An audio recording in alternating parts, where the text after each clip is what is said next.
Commander James Morrison had served the British royal family for 23 years. His weathered hands bore the calluses of countless hours gripping ceremonial weapons, and his steel-gray eyes had witnessed history unfold behind palace walls. At 52, he was the most senior guard at Kensington Palace, respected by his colleagues and trusted implicitly by the royal household. The morning of September 15th started like any other. Morrison arrived at the palace gates at 5:30, his polished boots clicking against the cobblestones as he made his way to the security briefing room. The autumn air carried a crisp bite that reminded him of his childhood in Yorkshire, where his father had been a village constable. Following in his father's footsteps had seemed natural, though young James had never imagined his path would lead to protecting the future King of England. Prince George, now 11 years old, had always been different from what Morrison expected of royal children. While the media portrayed him as a typical boy who loved football and video games, Morrison saw something deeper during their daily interactions. The prince possessed an unusual awareness of the people around him, often asking the guards about their families and remembering personal details that most adults would forget. That particular morning, Morrison was assigned to escort Prince George from his private quarters to the palace library, where his tutor waited for their history lesson. The boy emerged from his room wearing his school uniform, his hair slightly tousled despite his nanny's best efforts. What caught Morrison's attention was the small wrapped package tucked under the prince's arm. As they walked through the long corridor lined with portraits of past monarchs, Prince George seemed unusually quiet. Normally, he would chatter about his upcoming football match or ask Morrison about his military service in Afghanistan. Today, his young face carried a thoughtfulness that seemed beyond his years. The library at Kensington Palace was Morrison's favorite room in the entire complex. Floor-to-ceiling shelves held thousands of volumes, some dating back centuries. Sunlight filtered through tall windows, casting warm patterns across the Persian rugs. Prince George's tutor, Mrs. Pemberton, was already seated at the mahogany table, organizing her lesson materials. Instead of immediately joining his tutor, Prince George turned to Morrison. The guard noticed the boy's hands trembling slightly as he held the wrapped package. For a moment, neither spoke, and Morrison felt an unusual tension in the air that he couldn't quite identify. Morrison had been present during many significant moments in the young prince's life. He had stood guard during birthday celebrations, family gatherings, and official ceremonies. He had watched the boy grow from a toddling child into a thoughtful young person who seemed to carry the weight of his future responsibilities even at such a tender age. The relationship between Morrison and Prince George had developed naturally over the years. What started as professional duty had evolved into something resembling a grandfather-grandson bond, though both maintained the proper protocols required by their positions. Morrison had never married, dedicating his life entirely to his service, which perhaps made his connection to the royal children even more meaningful. Prince George looked up at Morrison with an expression that seemed to hold both determination and vulnerability. The boy had clearly been preparing for this moment, whatever it was, and Morrison sensed that something significant was about to unfold. The guard's training had taught him to read situations quickly, and every instinct told him that this was no ordinary morning. Mrs. Pemberton cleared her throat gently, reminding them of the scheduled lesson, but Prince George raised his hand in a polite gesture asking for a moment longer. Morrison noticed that the boy's usual confident demeanor had been replaced by something more tentative, as if he was struggling with how to express something important. The palace around them continued its daily rhythm. Staff members moved quietly through distant corridors, preparing for the day's activities. Outside, the changing of the guard would soon begin, drawing crowds of tourists who came to witness the pageantry of British tradition. Yet in this moment, in the quiet sanctuary of the library, Morrison felt as though time had slowed. Prince George extended the wrapped package toward Morrison. The guard's training dictated that he should not accept personal gifts from royal family members, as it could compromise the professional boundaries essential to his role. However, something in the boy's earnest expression made Morrison hesitate. The package was small, roughly the size of a book, wrapped in simple brown paper with a red ribbon. It wasn't elaborate or expensive looking, which somehow made it more intriguing. Morrison could see that Prince George had wrapped it himself. evidenced by the slightly uneven edges and the way the ribbon had been tied with careful but inexperienced hands. Morrison found himself in an unexpected dilemma. His duty was clear, yet the human element of his relationship with this remarkable young person created a complexity he had never anticipated in all his years of service. The boy's eyes held an intensity that spoke of something far more significant than a simple gesture of appreciation. As Mrs. Pemberton waited patiently at the table, adjusting her glasses and shuffling through her lesson plans, Morrison realized that this moment would somehow change everything.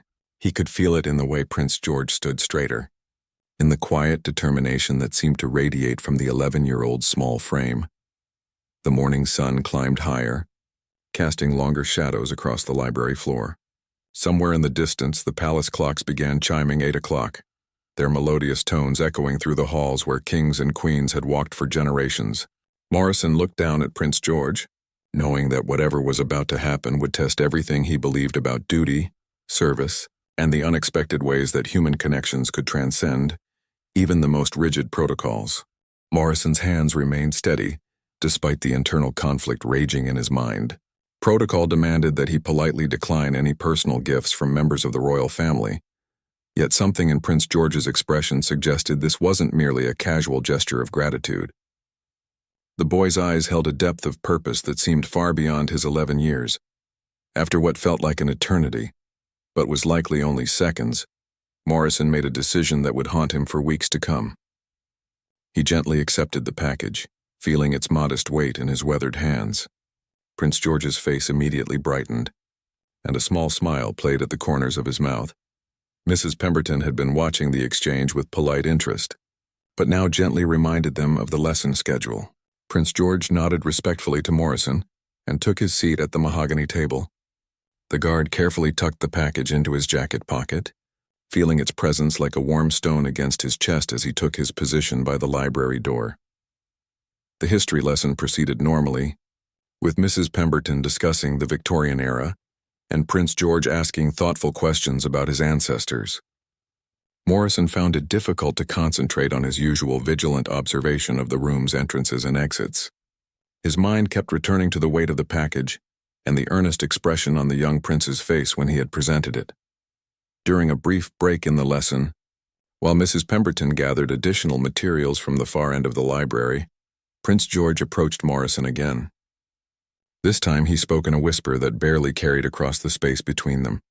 The boy's words were simple but carried an unexpected emotional weight that caught Morrison completely off guard. Prince George explained that he had been thinking about Morrison's service to the family and wanted to express his gratitude in a personal way. He mentioned that he had noticed how Morrison always stood a little straighter when he was tired, how he never complained despite the long hours, and how he remembered everyone's names and asked about their families. Morrison felt an unfamiliar tightness in his chest as he listened to the boy's words. In all his years of service, he had received official commendations and formal recognition, but never had anyone acknowledged the small personal details of his dedication. The fact that these observations came from an 11-year-old prince made them even more profound. Prince George continued speaking in his quiet voice, explaining that he had asked his mother about appropriate ways to show appreciation to palace staff. He had been told that formal gratitude was always appropriate, but personal gifts were more complicated due to protocol. However, the boy had decided that some things were more important than rules, especially when they came from the heart. The conversation was interrupted when Mrs. Pemberton returned with a stack of historical documents for the lesson. Prince George quickly returned to his seat, but not before giving Morrison a meaningful look that seemed to say everything he couldn't express aloud. The guard resumed his position, more moved by the brief exchange than he cared to admit. As the lesson continued, Morrison found himself observing Prince George with new eyes. The boy participated enthusiastically in discussions about British history, showing particular interest in stories of ordinary people who had made extraordinary sacrifices for their country. Morrison wondered if the prince was drawing parallels to the service of those around him in the present day. The package seemed to grow heavier in Morrison's pocket as the morning progressed. He realized that accepting it had been more than a breach of protocol. It had been an acknowledgement of a relationship that transcended the formal boundaries of his role. For 23 years he had maintained perfect professional distance, and now an 11-year-old boy had managed to bridge that gap with simple, genuine appreciation.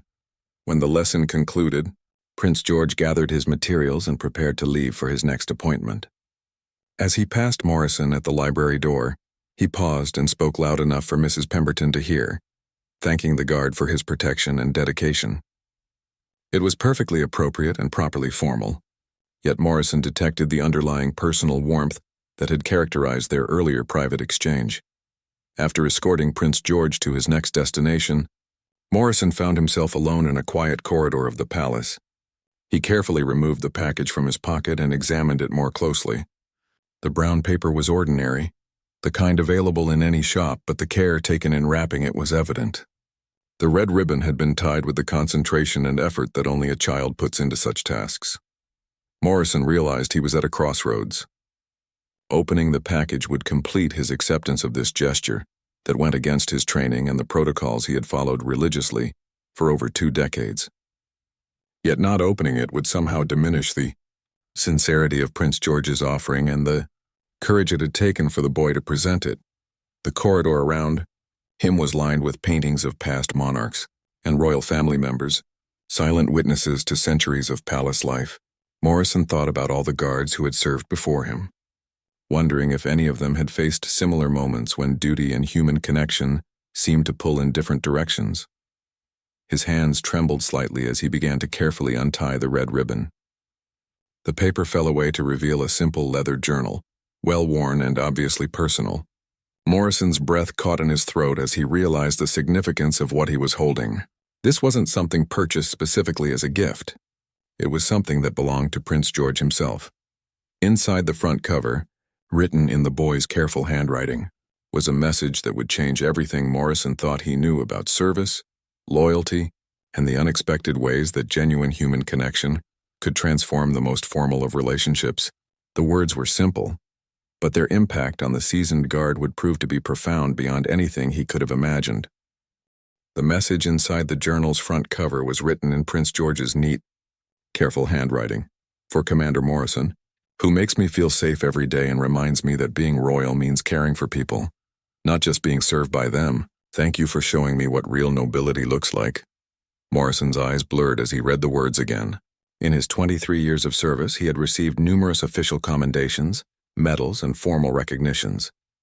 However, nothing had ever touched him as deeply as this simple, heartfelt message from an 11-year-old boy who seemed to understand the essence of service better than many adults in positions of power.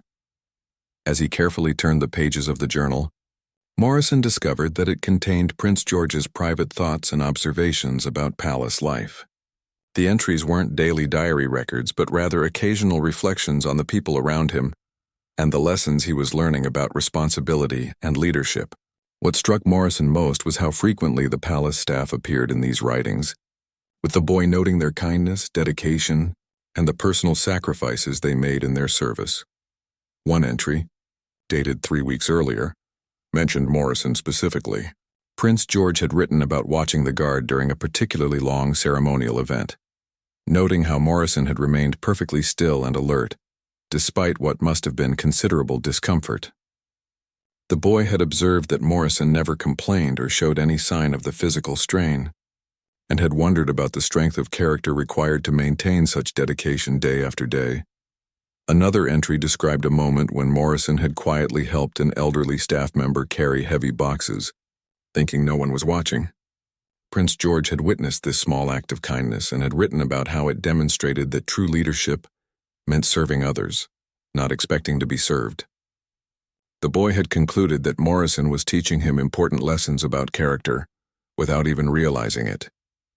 Morrison found himself sitting on a wooden bench in an alcove, overwhelmed by the realization that his every action had been observed and absorbed by this remarkable young person.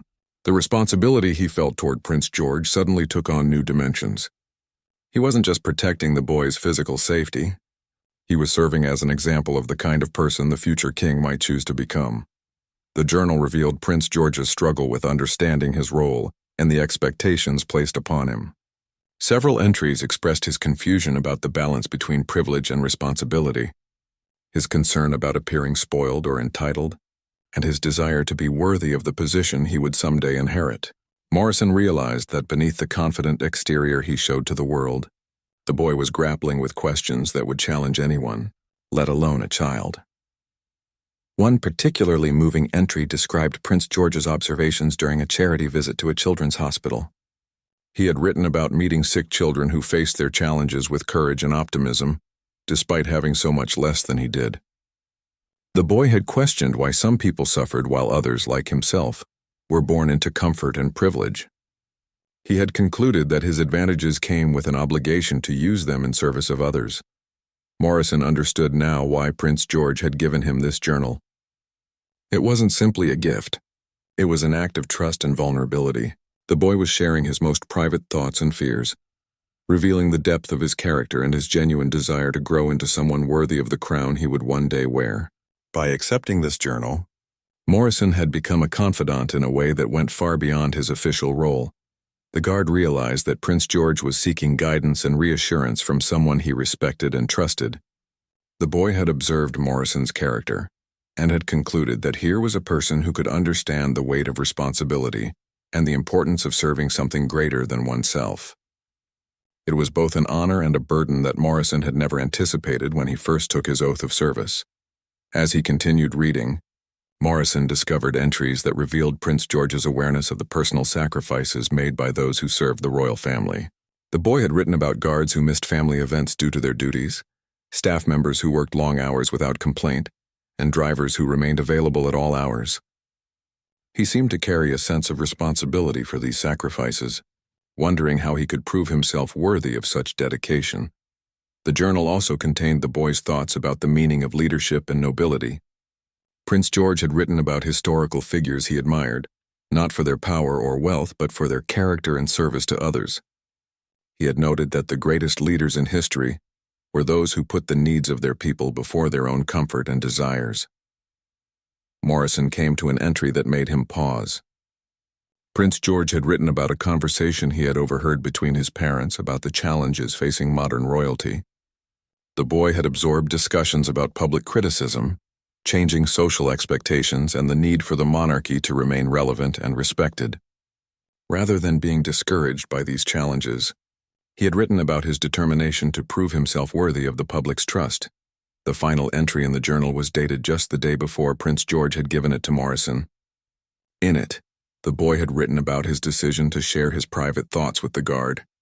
He explained that he needed advice from someone whose character he respected and whose service he admired. He wrote that he hoped Morrison would understand that being royal was less about privilege and more about responsibility, and that he wanted to learn how to carry that responsibility with the same dignity and strength he observed in the guard every day. Morrison closed the journal carefully, feeling the weight of Prince George's trust and the magnitude of what the boy was asking of him.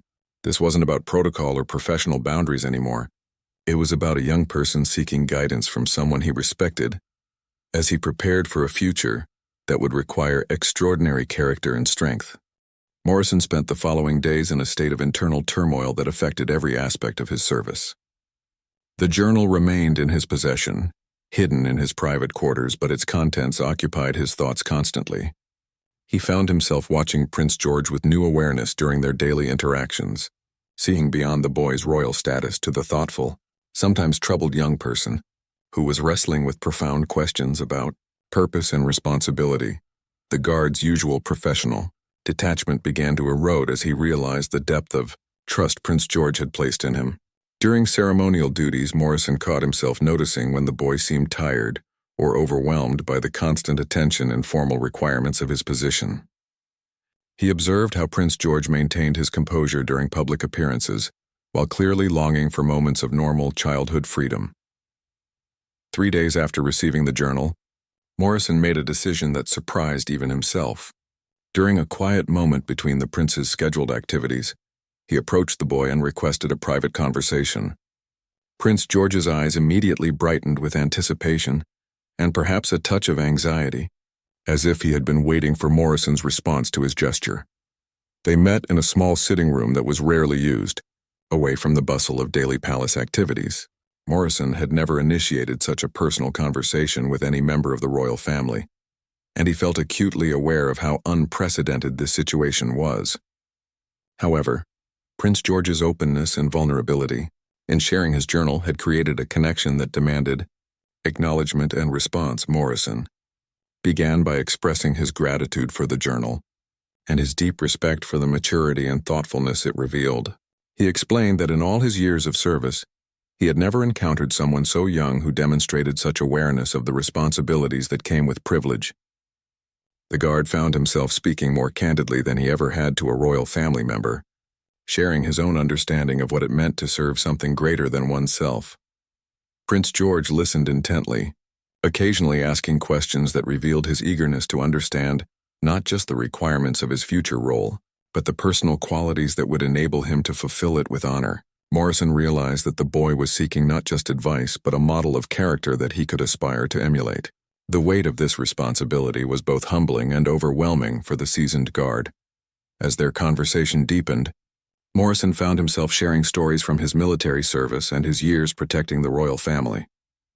He spoke about moments when duty required personal sacrifice, times when doing the right thing was difficult or unpopular, and the satisfaction that came from knowing one had served honorably, regardless of recognition or reward. Prince George absorbed these stories with the intensity of someone who understood their relevance to his own future challenges. The boy shared his own struggles with the expectations placed upon him and his desire to prove himself worthy of the trust he would one day inherit. He spoke about feeling isolated by his position, uncertain about whom he could trust with his real thoughts and feelings. Morrison realized that Prince George was not just seeking guidance about leadership. He was looking for genuine human connection with someone who understood the burden of service. During this conversation, Morrison began to understand that his role in Prince George's life had evolved beyond anything defined in his official duties. The boy needed mentorship from someone whose character he respected, someone who could help him navigate the complex balance between public responsibility and personal authenticity. This realization both honored and troubled the guard, who had built his career on maintaining clear professional boundaries. Prince George asked Morrison about the loneliness that sometimes accompanied service to others. The boy had observed that many of the palace staff seemed to have few personal relationships outside their work, and he wondered if dedication to duty necessarily required personal sacrifice. Morrison found himself explaining that true service brought its own rewards, but acknowledged that it could indeed require difficult choices about how to balance personal desires with professional responsibilities. The conversation revealed Prince George's deep concern about the impact of his future role on those around him. He expressed worry about the sacrifices that would be required of his security detail, his staff, and even his family members. The boy seemed to carry a burden of guilt about the fact that others would dedicate their lives to serving him, and he wanted to ensure that he would prove worthy of such devotion. Morrison was struck by the parallel between Prince George's concerns and his own experience. The guard had chosen a life of service that required personal sacrifice, and while he had never regretted that choice, he understood the weight the boy felt about accepting such dedication from others. He explained that those who chose to serve the crown did so willingly, motivated by their own sense of purpose and duty, rather than mere obligation. As their conversation continued, Morrison found himself advising Prince George about the importance of surrounding himself with people who would tell him the truth, even when it was difficult to hear. He emphasized that effective leadership required honest feedback and warned against the dangers of being isolated by those who would only confirm what the prince wanted to believe. The boy listened carefully, asking how he could ensure that he would always have access to truthful counsel. Prince George also asked about handling public criticism and the pressure of constant scrutiny. Morrison shared his observation that those who served honorably could withstand criticism by maintaining their integrity and focusing on their duty rather than public opinion. He emphasized that the respect that mattered most came from those who truly knew the prince's character and witnessed his actions rather than from those who judged based on limited public appearances. By the end of their conversation, Morrison realized that something fundamental had changed in his relationship with Prince George. While they would continue to maintain appropriate professional protocols in public, they had established a connection based on mutual respect and shared understanding of the challenges of service. The guard understood that he had become more than a protector. He had become a trusted advisor to someone who would one day lead the nation.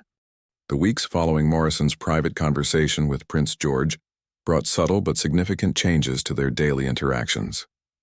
While they maintained perfect protocol in public settings, there were moments of understanding that passed between them. A nod of encouragement before a difficult public appearance, a brief exchange about a particularly insightful question the prince had asked during his studies, or a shared observation about the character of the people around them. Morrison found himself paying closer attention to Prince George's education and development, not just his physical security. During the boy's various lessons and meetings, the guard began to observe how different teachers and advisors approached their responsibilities. He noticed which ones treated the prince as merely a royal personage to be instructed, and which ones recognized him as a young person who needed guidance in developing his own judgment and character. One afternoon, while Prince George was meeting with his constitutional law tutor, Morrison witnessed an exchange that would prove pivotal to his ultimate decision. The tutor, an elderly professor from Oxford, was explaining the historical evolution of the monarchy's role in British society. Prince George asked a thoughtful question about how future monarchs could ensure they remained relevant and valuable to the people they served. The professor's response was dismissive, suggesting that such concerns were unnecessary because the institution of monarchy was protected by tradition and law. He implied that Prince George need not worry about proving his worth to the public, as his position was secure regardless of his actions or character. Morrison saw the boy's face fall as he absorbed this perspective, clearly troubled by the suggestion that his role required no personal merit or effort. After the lesson, Prince George approached Morrison with obvious distress. The boy expressed his disagreement with the professor's view, explaining that he believed the monarchy's future depended entirely on the character and service of those who held the crown. He worried that advisors who encouraged complacency were setting him up for failure and potentially contributing to the decline of an institution that had served Britain for centuries.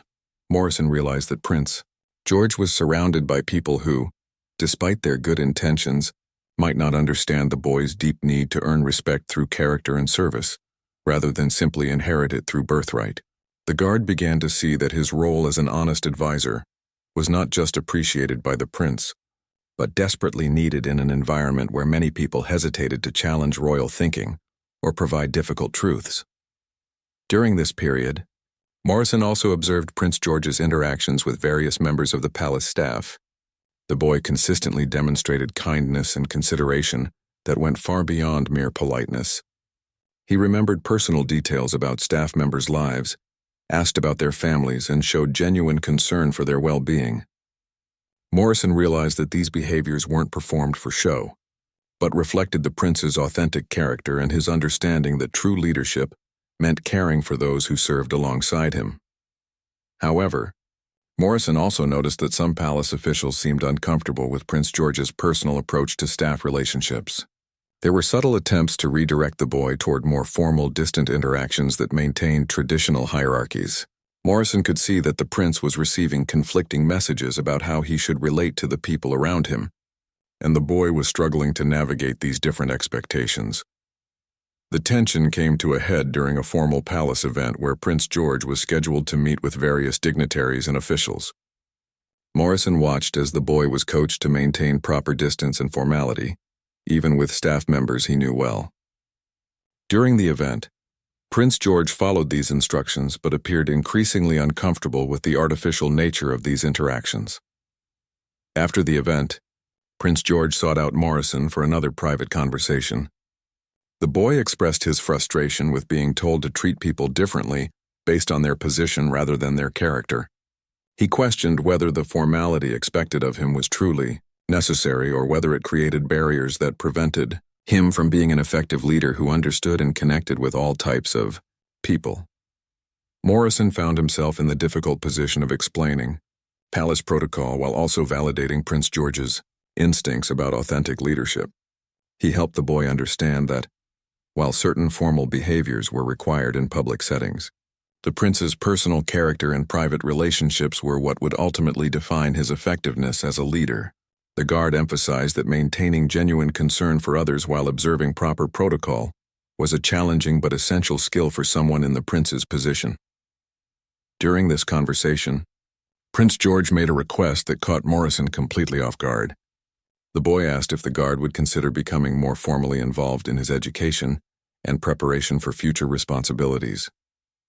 Prince George explained that he trusted Morrison's judgment and character more than many of his official advisors, and he wanted someone in his inner circle who would always prioritize truth and integrity over mere protocol or tradition.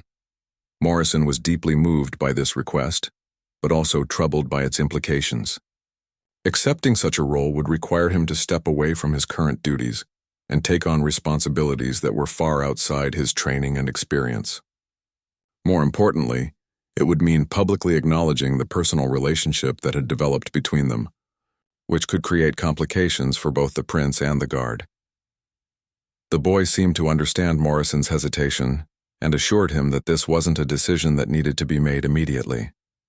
However, Prince George emphasized that he would soon need people around him who shared his vision of service-oriented leadership and who would help him stay true to his principles despite the various pressures he would face as he grew older and took on more responsibilities. Morrison left this conversation with a profound sense of the crossroads he faced. Prince George's request represented an opportunity to have a more significant impact on the development of a future king, but it also meant abandoning the clear boundaries and defined role that had structured his entire career. The guard realized that his decision would affect not only his own future, but potentially the kind of leader Prince George would become. Morrison spent sleepless nights wrestling with Prince George's request and its implications for both their futures. The journal remained on his bedside table, a constant reminder of the trust the boy had placed in him, and the profound responsibility that came with that trust. As days passed, the guard found himself increasingly aware of the limitations of his current role and the potential impact he could have if he chose to step beyond those boundaries. The turning point came during a routine security briefing where Morrison learned about plans for Prince George's upcoming public engagements. Palace officials were scheduling increasingly formal events designed to prepare the boy for his future ceremonial responsibilities. While these appearances were important for the prince's development, Morrison noticed that none of them included opportunities for meaningful interaction with ordinary people or real-world learning experiences. Morrison realized that Prince George was being prepared for a version of leadership that emphasized appearance and protocol over substance and genuine connection. The boy's natural instincts toward service and authentic relationships were being gradually redirected toward more traditional, distant approaches to royal duty. The guard could see that this trajectory conflicted deeply with Prince George's own vision of what effective leadership should look like. During one of their routine walks through the palace grounds, Prince George confided in Morrison about his growing frustration with his educational program. The boy explained that while he was learning about constitutional law, history, and protocol, he felt he wasn't developing the practical skills and understanding he would need to truly serve the British people. He expressed worry that he was being trained to be a figurehead rather than a leader who could make a meaningful difference. Morrison found himself offering advice that went far beyond his official role. He suggested that true preparation for leadership required exposure to real challenges and genuine interactions with people from all walks of life. The guard shared stories from his military service about leaders who earned respect through their actions and character, rather than their rank or title. Prince George listened intently, clearly hungry for this type of practical wisdom. The conversation took an unexpected turn when Prince George asked Morrison about the possibility of arranging unofficial learning experiences that would complement his formal education. The boy wanted opportunities to observe and interact with people outside the palace environment, to understand the challenges and concerns of ordinary citizens. He believed that such experiences were essential for developing the empathy and understanding he would need as a future king.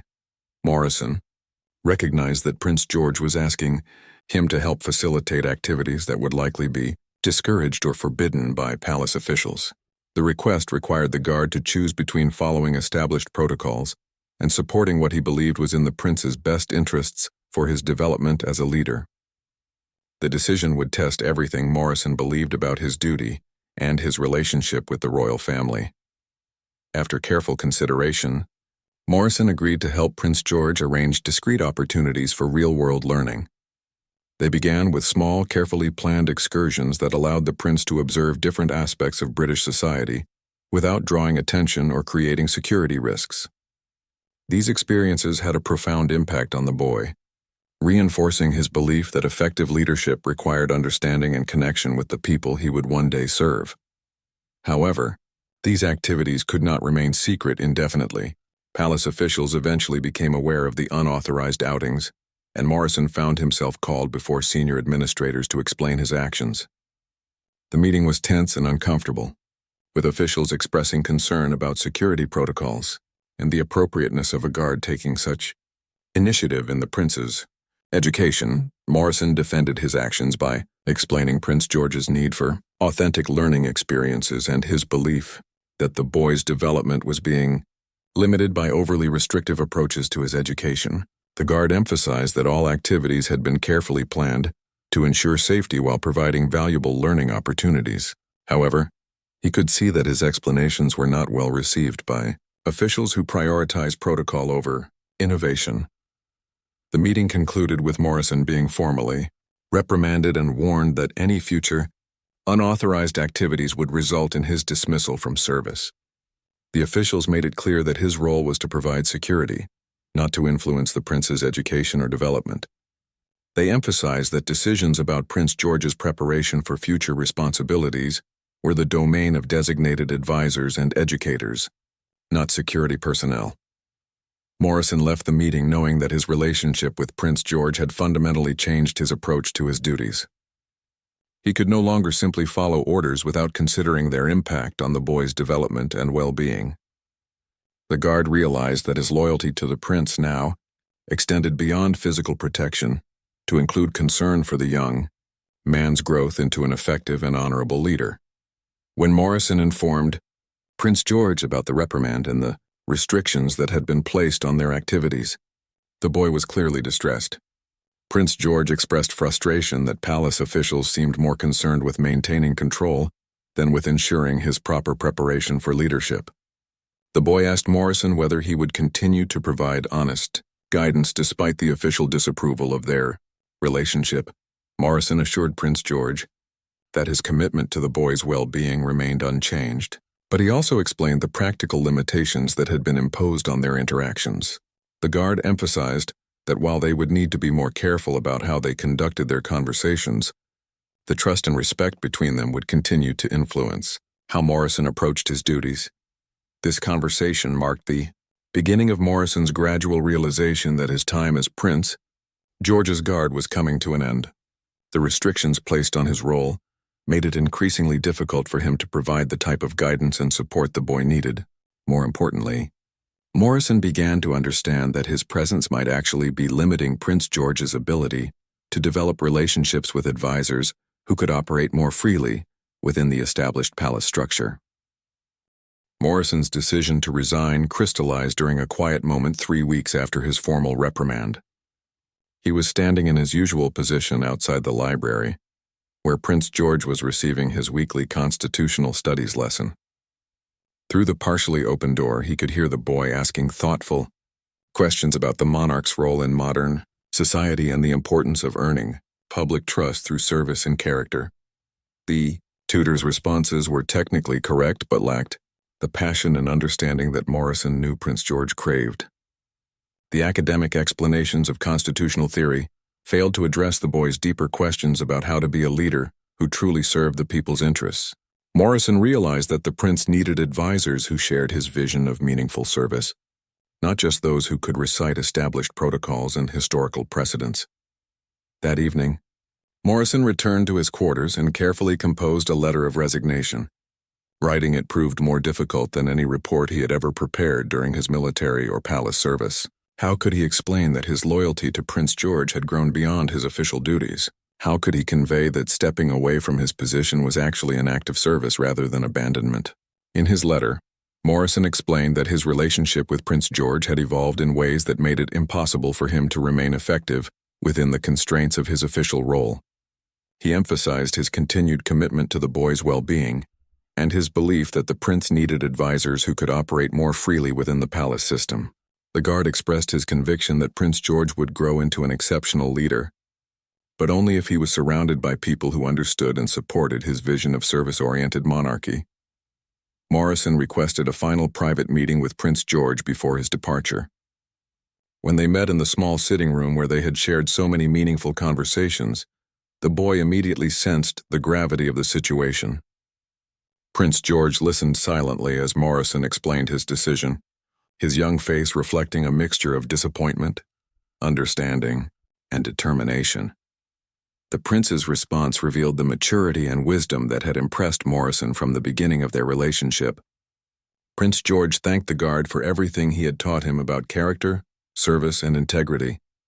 The boy acknowledged that Morrison's resignation was motivated by concern for his development, rather than any lack of commitment. He promised to remember the lessons they had shared, and to seek out advisors who would continue to challenge him to grow as both a person and a future leader.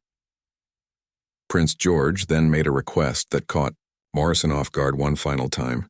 The boy asked if Morrison would accept his personal thanks not just for his protection over the years, but for helping him understand what true nobility meant.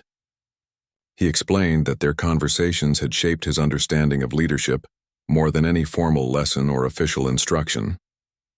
The prince wanted Morrison to know that his influence would continue to guide decisions and choices throughout his life. Morrison presented Prince George with the journal, explaining that while he was honored to have been trusted with such personal thoughts, the book belonged with its author. However, the prince insisted that Morrison keep it as a reminder of their connection, and as evidence of the impact one person could have on another through genuine care and honest guidance. The boy explained that seeing his own thoughts through Morrison's eyes had helped him understand himself better and clarify his vision for his future role. Their final conversation lasted several hours, covering everything from practical advice about choosing trustworthy advisors to philosophical discussions about the nature of service and responsibility. Morrison shared his hope that Prince George would find people who would continue to challenge him and support his growth, even when it was difficult or uncomfortable. The boy promised to seek out those who would tell him the truth and help him stay connected to the real concerns and needs of the British people. When it came time for Morrison to leave, both he and Prince George struggled to maintain their composure. The formal goodbye they exchanged in front of other palace staff was brief and professional, but the handshake they shared conveyed everything they couldn't say aloud. Morrison saw in the boy's eyes a determination to honor everything they had discussed and to grow into the kind of leader they had envisioned together. Morrison's resignation created ripples throughout the palace staff, many of whom respected his dedication and professionalism. However, he chose not to explain his reasons in detail, simply stating that it was time for him to pursue new opportunities. Only Prince George truly understood that the resignation was an act of service, rather than an abandonment of duty. 6 months after leaving his position, Morrison received an unexpected communication from Prince George. The boy had written to inform him about a new initiative he was developing to ensure that future royal education would include more real-world experiences and contact with ordinary citizens. The prince credited their conversations for inspiring this approach and asked for Morrison's continued guidance as an unofficial advisor. Morrison realized that his influence on Prince George would continue long after their formal relationship had ended. The boy had internalized the lessons about character and service that they had discussed, and was already working to implement changes that would better prepare him for effective leadership. The guard understood that sometimes the greatest service required stepping away from official roles to allow others to grow and develop. Years later, as Morrison watched Prince George's public appearances and speeches, he could see evidence of their conversations in the young man's approach to his responsibilities. The prince consistently demonstrated the values they had discussed: genuine concern for others, commitment to earning respect through character, and understanding that true nobility came from service rather than privilege. Morrison knew that his decision to resign had been the right choice, allowing Prince George to develop the independence and confidence he would need as a future king who truly served his people.